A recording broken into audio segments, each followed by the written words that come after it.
the last, how many months has it been now? So it's almost, we're coming up on a year. It'll be a year in July. I started July 1st official. But it has been, I have learned so many things. I've had to learn so many things. And I can tell you that no one outside of athletics coaching or being an AD can have any clue of all the things that go into a job like this, all the moving parts, from just all the different things here at the institution, all the different systems, the people you need to talk to to get different things done, to all the NCAA. I mean, we're an NCAA Division II school with all those regulations. I mean, you're familiar with that.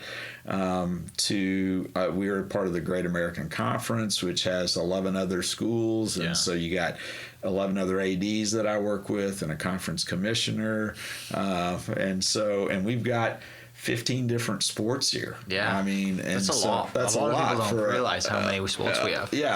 For a school the size of Southern Nazarene University.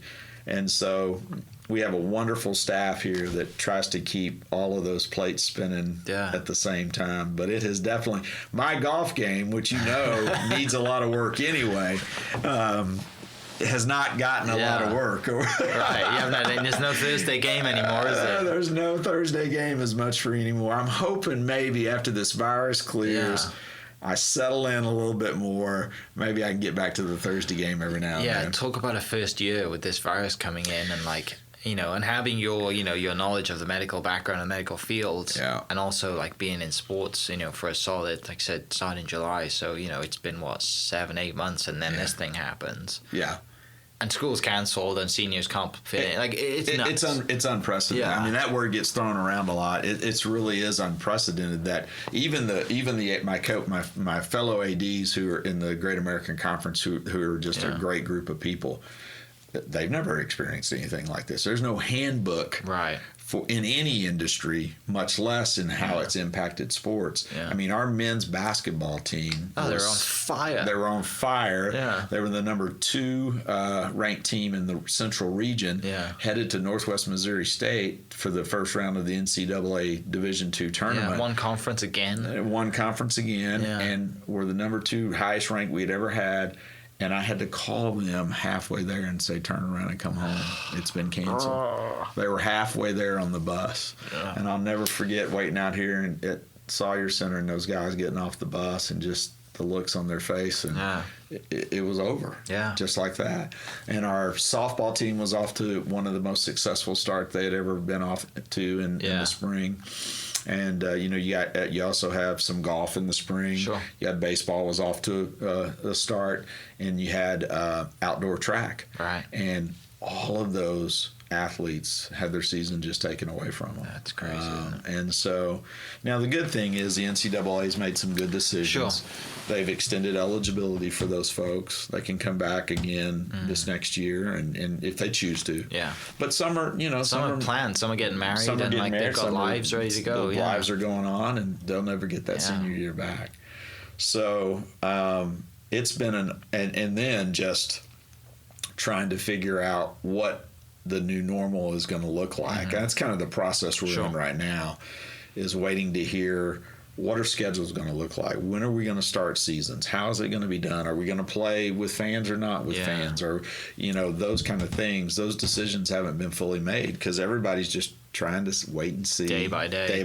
I mean, and something changes every day. Mm-hmm. Yeah. So it's been great. It's been a great year for you, right? So throw you in the deep end. So just 2 days ago, get this. Yeah. So just 2 days ago, unfortunately, our equestrian center got broken into. Okay. And they knocked down a back fence that we didn't know that they had knocked down. Mm-hmm. Well, I get a call at lunch, and it's from my baseball coach, and he's like, Deanie, our softball coach just drove by the complex, and there's horses out on our field, on the baseball field. And I go, what? Yeah. He goes, yeah, apparently they're out eating the grass. Well, we didn't know that this fence between equestrian, because it connects our baseball complex. So my AD's work is never done, I guess. So we rounded up some folks. Glenn Holcomb, who's in charge of security here. We got out there. Terry Weber, who's our co-head softball coach, and several other guys. We get out there, and there's 15 horses roaming around the complex. Enjoying some of the best grass they've ever had, and putting down some extra fertilizer on the baseball field too. So I got a really neat shot of us shooing them across the baseball field, the scoreboard in the background, and I tweeted out to Joe Castiglione, and I said, I bet you're not having to get 15 horses off your baseball field today. And so that got a lot of, but we finally got them back in, got the fence up. But so when you have so many different moving parts, every day can be different. And that, you know what, that's actually pretty fun. I definitely. mean, I might come in with an agenda of, okay, I need to get X, Y, Z done today. Right. I turn my computer on and look at the very first email, and it takes my day in a totally different direction. So there's something kind of fun to adjusting to that. Right. And you've, like I said, 15 sports. I mean, you know a lot more about a lot of different sports now. I do. And I was always a sports nut, so love sports, my whole family. I mean, it's must-see TV on Sunday night right now, the Last Dance. I mean, me and my boys are glued to the television. And so that was prime growing up age for you, right? Prime growing up age for me. Yeah. So, but the thing that I've enjoyed the most that I haven't got, and I was having a conversation just the other day with our head basketball coach, Adam Bohach, who's had so much success here with the program over the last several years, that the thing that I've been the most disappointed about is that the training and learning curve and how much time I've had to spend on the administrative part, I haven't gotten to spend nearly as much as I would like with students. Sure. And hopefully that will get better. I mean, you know, as I learn more and because it's really students and coaches and people, as you know, like I've said, it's about the relationships for me. 100%. There's nothing better from a student athlete seeing the head of their basically department, you know, like their AD hanging out. You know, you're valued as a player, as an athlete.